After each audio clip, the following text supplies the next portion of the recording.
Assalamualaikum dan selamat sejahtera. Walinong Sari berdiri di persimpangan.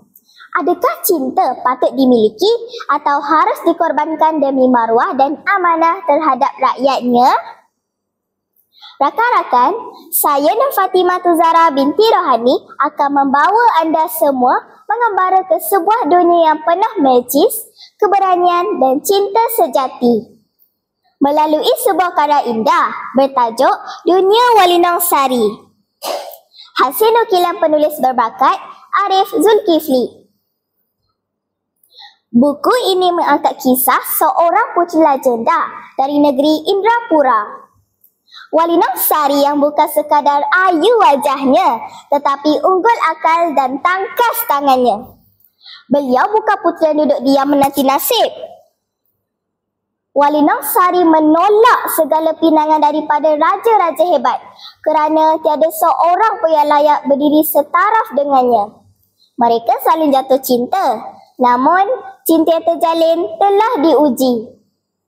Rahsia asal-usul Raja Maba terbongkar. Dia bukan manusia, dia bukan dari dunia ini. Maka bermulalah konflik antara langit dan bumi, antara cinta dan tanggungjawab. Bahasa yang digunakan oleh penulis begitu puitis, menggugah jiwa dan menyentuh rasa. Saya memetik satu ayat yang sangat menyentuh hati. Keberanian sebenar bukan terletak pada menghunus senjata, tetapi pada keberanian memilih antara apa yang kita mahu dan apa yang harus kita lakukan. Kesimpulannya, dunia Walinong Sari mengajak kita untuk menyelami kekuatan wanita, memahami erti pengorbanan dan menilai cinta bukan pada rupa, tetapi pada jiwa.